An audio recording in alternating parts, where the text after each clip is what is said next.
আচ্ছা, ওকে, তাহলে এটা গেল। এই সূত্র সম্পর্কে বলার কিছুই নাই, এই সূত্র সম্পর্কে আমরা সবাই জানি, ঠিক আছে। আচ্ছা, আমরা আর 15 মিনিট পড়ি, ঠিক আছে, 15 মিনিটে যা পড়তে হ্যাঁ, পারি। 11টা পর্যন্তই পড়ার সমস্যা নেই। ওকে, আচ্ছা। এটা 15 মিনিট, আবার 11টা কি? ওকে। আচ্ছা, শোনো, এখন এইখানে কি জিনিস বুঝাইতেছে, এইখানে কিছু একটা জিনিস বুঝাইতেছে, আমরা একটু বোঝার চেষ্টা করি। ওই যে আগের জিনিস চিন্তা করি যদি, তো এখানে আমাদের এখানে একটু মারপ্যাচ আছে। আমি কিন্তু একটু মানে বলছি যে প্রথমে বলছি ডিপ, তো একটু মারপ্যাচ আছে, একটু ধরার চেষ্টা করবে। হ্যাঁ, তো এইখানে আমার 600 ডিগ্রি সেলসিয়াস, এটা আমরা চিনছি কোন 600 ডিগ্রি সেলসিয়াস, এইটা আমার 300 ডিগ্রি সেলসিয়াস, এটাও আমরা চিনছি। হ্যাঁ, এখানে আমার যে হিট এনার্জির চেঞ্জিং হচ্ছে সেটা আমার এখানে দেয়া আছে যে 420 কিলোজুল। আর কিউ এর মানটা স্যার এখানে তিনটা মান দিছে, একটা হচ্ছে এ, একটা হচ্ছে বি, একটা হচ্ছে সি, ঠিক আছে। এখন এখন এইখানে বিষয়টা হচ্ছে কাহিনী যে এগুলাকে এইভাবে ক্যালকুলেট করতেছে কেন বাচ্চাদের মতো, ঠিক আছে, যে তোমার আমার আমি আসলে আলটিমেটলি এবিসি বলতে কি বুঝি তাও বুঝলাম না। আচ্ছা, তিনটা এবিসি ভ্যালু বলতে দিছে।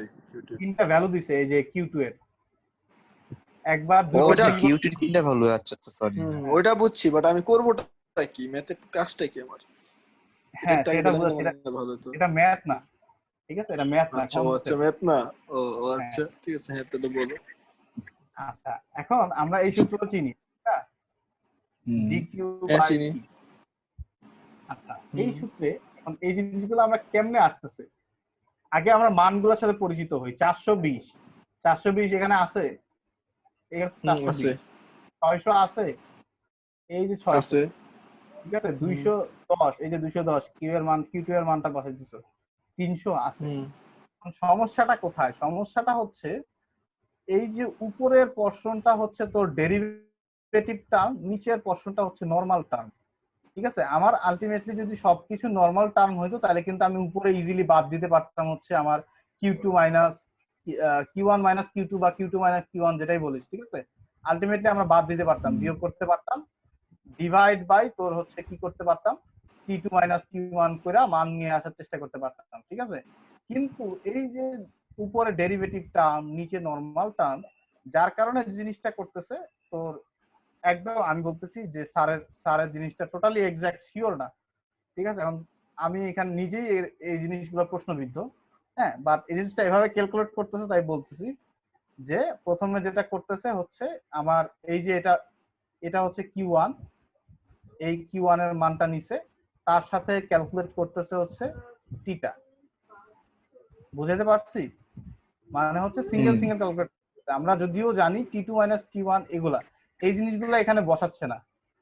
আমি তোকে বোঝাতে পারছি? এই যে সামেশন হ্যাঁ হ্যাঁ, করতেছে, হ্যাঁ, এখানে এই ভাগ করে জিনিসগুলো বসে দিচ্ছে। হ্যাঁ হ্যাঁ, ভাগ করে বসাইতেছে। হ্যাঁ, তো এই যে আমার 420 এর সাথে নিচে 600, আর এখানে হচ্ছে তোর এই হিসাব করতেছে 210 সাথে নিচে 300। হ্যাঁ 200 এর সাথে 300 নিচে নিয়ে মান পাইছে হচ্ছে 0, ঠিক আছে। 0 মান পাইছে, তার মানে এই প্রসেস হচ্ছে রিভার্সিবল প্রসেস। হ্যাঁ, 0 পাইছে মানে? এরপরে 0 তো আসবে, কাটাকাটি করলে বিয়োগ আসবে। কর। আচ্ছা আচ্ছা, হ্যাঁ। প্রথমটা কাট, অর্ধেক হয়েছে। এটা হলো ওই সূত্র না, ওই যে Q H by Q L is equals to T H by T L, যে ওই সূত্র দিয়ে করছে। ওই সূত্র দিয়ে করে না, মানে এই যে এখানে আমি বললাম যে সামেশন, ঠিক আছে, summation of dq by dt, তার মানে এই জায়গাটাকে একবার নিচ্ছে ডিকিউ বাই ডিটি সূত্রে, আর একবার নিচ্ছে আচ্ছা আচ্ছা হচ্ছে আচ্ছা, এই জায়গাটাকে ডিকিউ বাই কিউ ডিটি টুর ক্ষেত্রে। আচ্ছা, বুঝতে পারছি। ও আচ্ছা, এই আচ্ছা, জিনিসটা আমি মাইনাস যখন কেন দিয়েছে? মাইনাস এই কেন দিছে, ডি কিউ, তাই minus q two minus q one. হ্যাঁ, এই দুইটা তো নাকি? টোটালি আলাদা জিনিস। একটা হচ্ছে আমার গৃহীত তাপ, আর একটা হচ্ছে আমার বর্জিত তাপ। হ্যাঁ, এবার যদি বাংলায় সাথে এই কারণে মাইনাস, ঠিক আছে। ওকে। আচ্ছা, তো এটা গেল। তার মানে যদি মানটা হয় 0, তাহলে আমরা বলবো প্রসেসটা রিভার্সিবল প্রসেস, এই প্রসেসটাকে আবার রিভার্স করা যাবে। হ্যাঁ, আচ্ছা, এরপরে যদি মানটা পজিটিভ হয়, 0 থেকে বড় হয়, তাহলে আমরা বলবো ইম্পসিবল প্রসেস, এই প্রসেসটা সম্ভবই না, ঠিক আছে। কেন? কেন? এখন কথা হচ্ছে জিনিসটা উল্টা হইতাছে। আমার তো আমার এটা আমার না অনেক কোশ্চেন করার আগে মায়া লাগে বুঝছো, আর কি করব কোশ্চেন আয়া পরে ক ক কেন দোস্ত। মায়া লাগার কি আছে? আরে স্যার তো ঠিক মতো পড়ায় না, তুই কষ্ট করে জিগাইতেছিস মানে সব অ্যারেঞ্জ করস, হ্যাঁ তারপরে আবার কোশ্চেন করি, এর লেগে আর কি খারাপ লাগে নিজের কাছে। আর না সমস্যা নেই, আমি আমি মানে এটা অভ্যাস হয়ে গেছে। আমি যখন নিজে পড়ি তখন আমি আগে থেকে চিন্তা করি যে কি কি কোশ্চেন আসতে পারে, সবগুলা প্রিপারেড হয়ে আসি, ঠিক আছে? আচ্ছা, আচ্ছা হ্যাঁ ক, এখন নির্দ্বিধায় কোশ্চেন করবি, কোনো সমস্যা নেই। এখন বিষয় হচ্ছে কি, ঠিক আছে। তো এটা ইম্পসিবল কেন? এটা হচ্ছে এই জিনিস, এই সিনারিওটা ওই সিনারিওকে মিন করে যে আমি নিম্ন তাপমাত্রা থেকে উচ্চ তাপমাত্রায় হিট নিচ্ছি। হ্যাঁ, মানে কি, আমার এটা যদি হয় হচ্ছে তাপ তাপমাত্রা দিয়ে চিন্তা করি, এটা হচ্ছে টিএল, আর উপরেটা হচ্ছে TH, high temperature low temperature. হ্যাঁ, এখানে আমার কি হওয়ার কথা ছিল, এখানে আমার কাজ দেওয়ার কথা ছিল, কিন্তু এই অবস্থায় আমার টেম্পারেচারও হচ্ছে লো থেকে হাইয়ে যাবে, আমি আবার এই সিস্টেম থেকে কাজ পাওয়ার আশা করতেছি, এরকম অবস্থা আর কি। বুঝতে পারছি। এইরকম সিনারিও দাঁড়ায় হচ্ছে এই যে এর মানটা পজিটিভ হয়ে গেল, যার কারণে হচ্ছে জিনিসটা ইম্পসিবল। এটা তো কখনো সম্ভবই না। আমি কাজ তাপও মানে নিচের থেকে উপরে যাবে, আবার এখান থেকে কাজও পাওয়ার আশা করতেছি, এই কারণেই বলতেছে এটা একটা ইম্পসিবল প্রসেস। আর ছোট হইলে সেটা ইরিভার্সিবল প্রসেস, যদি জিরো থেকে ছোট হয়। হ্যাঁ, এই জিনিসগুলো দেখাইছে। আচ্ছা, তাহলে আমাদের এতটুকু পর্যন্ত শেষ। এরপরে আয় হচ্ছে entropy based statement of second law. আচ্ছা, সেকেন্ড ল থেকে এন্ট্রপির ধারণাটাকে নিয়ে আসার চেষ্টা করতেছে। অলরেডি অনেকাংশ আমরা দেখে ফেলছি, ঠিক আছে? আরেকটু দেখি কি বলতেছে। The entropy of an isolated system can never decrease with time. আচ্ছা, এই জিনিসগুলা নিয়ে, হ্যাঁ, এন্ট্রপির চিন্তা ভাবনা, এই যে পৃথিবী ধ্বংস হয়ে যাবে, ঠিক আছে, এন্ট্রপির মানে এন্ট্রপির চিন্তা ভাবনা আসছে সেকেন্ড ল থেকে। ওইখান থেকে আবার এই কারণেই থার্মোডাইনামিক্সের সেকেন্ড ল কে বলা হয় ল অফ নেচার, ঠিক আছে? তো পৃথিবী যে ধ্বংস হয়ে যাবে সেটা হচ্ছে এন্ট্রপি ডিফাইন করতে পারে যে পৃথিবী ধ্বংস হয়ে যাবে, ঠিক আছে? তো ওইখান থেকে আসে যে একটা এন্ট্রপি আইসোলেটেড সিস্টেমে কখনো নিচের দিকে যায় না, এবং নরমালি এন্ট্রপি ডিক্রিজ হয় না বলতে গেলে, ঠিক আছে? এন্ট্রপি হয় কনস্ট্যান্ট থাকে, না হয় তোর হচ্ছে বাড়তে থাকে। হ্যাঁ, এই জিনিসগুলো নিয়ে ইয়াসার কথা বলছিল, ঠিক আছে, অনেক কথা বলছিল, যদিও ওই মাপের কথা বলার জুবায়ের স্যার ও আনোয়ার থাকতে। আচ্ছা, হ্যাঁ, ওই ব্যাপারে কথাবার্তা বা ওই ধরনের চিন্তা ভাবনা পর্যন্ত আমি এখনো যাইতে পারিনি, ঠিক আছে? তো এগুলো আমি এখন বলতে পারবো না। তো ওইটা ওই আমি ওই স্যারের কথা শুনে এতটুকুই বুঝছি যে আলটিমেটলি এই যে এনার্জি, এই এন্ট্রপির কারণে এনার্জি কন্টিনিউয়াসলি আমাদের ড্যামেজ হয়ে যাচ্ছে, ঠিক আছে? বাস্তবে কিন্তু আমরা ছোটবেলায়, আমি তো আগেই বললাম, ছোটবেলায় আমাদেরকে যেগুলো শেখানো হয় তার বেশিরভাগই ভুল শেখানো হয়, ঠিক আছে? ওকে, হচ্ছে বুঝ দেওয়া হয়। এখন তুমি বড় হওয়ার পর যদি ছোটবেলার কথা বলো যে ছোটবেলায় ভুল শিখানো হয়েছে, তখন বলবে যে তুমি যে শিখতে পারছো না, যে ঠিক ভুলটা তোমাকে শিখাইতে পারছে, যে ঠিক ভুলের মাপকাঠি তুমি করতে শিখছো। বুঝছস? এটা হলো লজিক বড়দের। তো এখন তোর ওই এন্ট্রপি, এই যে আলটিমেটলি এন্ট্রপির কারণে কন্টিনিউয়াস এনার্জির ক্ষয় হয়ে যাচ্ছে, ঠিক আছে? তো আলটিমেটলি আমরা দেখতেছি যে এনার্জির ক্ষয় কিন্তু বাস্তবে হচ্ছে। হ্যাঁ, এই তো এরকম চিন্তা ভাবনা আর কি। এখন আমারও তো চিন্তা ভাবনা যে লাইট এনার্জি, হ্যাঁ, আমরা যে কন্টিনিউয়াস লাইট জ্বালা রাখি, লাইট এনার্জি হয়তো বা সূর্যের আলো তোমার টিয়া নিয়ে গেছে, কি বলে, গাছপালা নিয়ে গেছে। রাতের বেলা যে আমি নিজে লাইটটা জ্বালাইছি, এই লাইটের এনার্জিটা কোথায় যায়? ঠিক আছে, এই কোশ্চেন অ্যান্সার গুলো তো ভাই এখনো পাইনি। হ্যাঁ, হিটে যায় মনে হয়, বা আর কিসের যায়। কোন স্যারকে ছিল? মুত্তাকিন, আমাদের স্যার, তোমার স্যার, সবার স্যার মুত্তাকিন স্যার, তাকে জিজ্ঞেস করবা। এই অ্যান্সার গুলো আলটিমেটলি পুরোটা হিট হয় না, ঠিক আছে? আলোক শক্তি এরপরে কোথায় যায় অবশ্য ঠিক। ঠিক আছে। তবে হ্যাঁ, তবে আমি কিছুটা চিন্তা ভাবনা করছি যে এটা আলটিমেটলি তোর বস্তুর রং ধরে রাখতে সাহায্য করে। হ্যাঁ, ওইদিকে আমরা না যাই, ওইদিকে অনেক অনেক টপিকস আমি একটু পড়ালেখা করছিলাম। যাই হোক, তাও কিছু এনার্জির ড্যামেজ হয় আর কি। হ্যাঁ, আলোক শক্তি হারায় যায়, বিলীন হয়ে যায়, কোথায় বিলীন হয়ে যায় কেউ জানে না। আচ্ছা, আল্লাহ তাআলা জানে আর কি। এখন আয়, তো এইখানে দুইটা সিনারিও প্রথমে বলে নিল যে এন্ট্রপিটা কখনো ডিক্রিজ হইতে পারে না, এন্ট্রপি হয় কনস্ট্যান্ট থাকবে না হয় ইনক্রিজ হবে টাইমের সাথে সাথে। আচ্ছা, গেল এতটুকু। এখন একটা চিন্তা ভাবনা করে নিচ্ছে যে টি এস ডায়াগ্রাম আঁকতেছে, 1 থেকে 2, 2 থেকে 1 এ আসলে সেটা হচ্ছে তোর, হয়তোবা আমি ডাইরেকশন গুলো ভুল দিছি, না না আমি ডাইরেকশন ভুল দেই নাই, স্যারের দেখে দেখে উঠাইছি, স্যার ডাইরেকশন ভুল দিছে। হ্যাঁ, 1 থেকে 2 এ যাচ্ছে সেটা না, ঠিক আছে স্যারের ডাইরেকশন ঠিক আছে, 2 থেকে সব ঠিক আছে।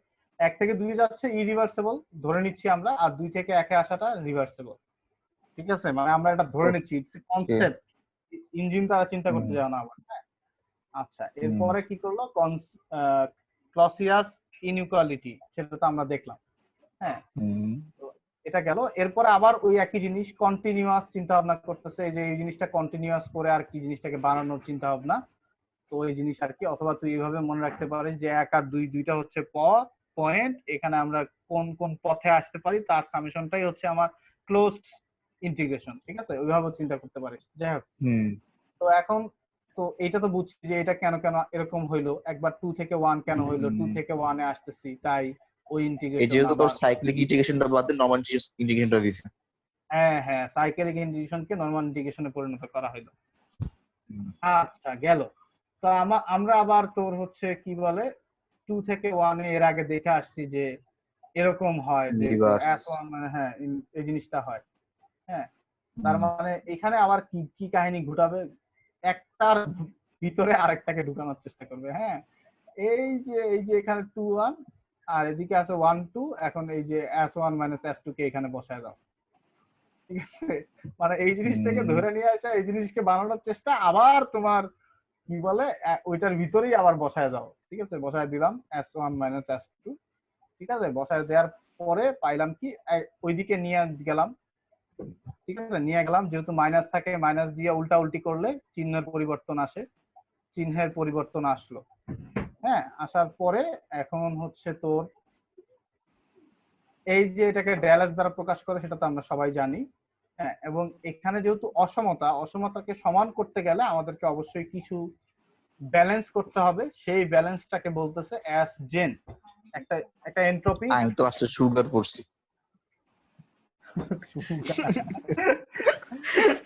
আচ্ছা, এটাকে অ্যাস জেন দ্বারা সমান করতেছে। হ্যাঁ, মানে এই ইকুয়েশনটাকে সমান করতেছে এবং এটার নাম দিছে হচ্ছে এন্ট্রপি অফ জেনারেশন। ঠিক আছে, আর অ্যাস জেনের মানটা সব সময় তোর হচ্ছে 0 থেকে বড় হবে অথবা সমান হবে, সেটা তো অবশ্যই। আমি এই অসমতাটাকে সমান করছি, তাহলে 0 থেকে বড় বা কিছু দিয়ে তো সমান করছি, তাই না? এই অবশ্যই। তাহলে এটা গেল। তো এখন যদি ওই আগের মতো ওই রিভার্সেবল, ইরিভার্সেবল, ইম্পসিবল দেখাইতেছে, যদি 0 হয় তাহলে রিভার্সেবল, যদি বড় হয় তাহলে ইরিভার্সেবল, যদি ছোট হয় তাহলে ইম্পসিবল প্রসেস।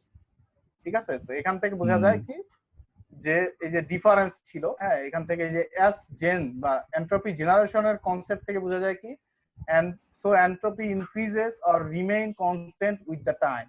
এন্ট্রপি কন্টিনিউয়াসলি তোর কি হইতেছে, বাড়তেছে।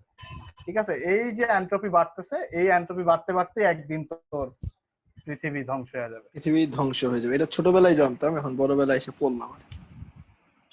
আচ্ছা আচ্ছা দোস্ত, আচ্ছা বড় হইলে 0 থেকে বড় হইলে সাধারণত ইম্পসিবল হয় না, আগেরবার যে দেখছিলাম নাকি?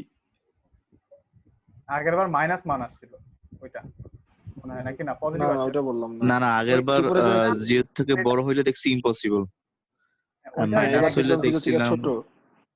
হ্যাঁ, মাইনাস মানে তো 0 থেকে ছোট।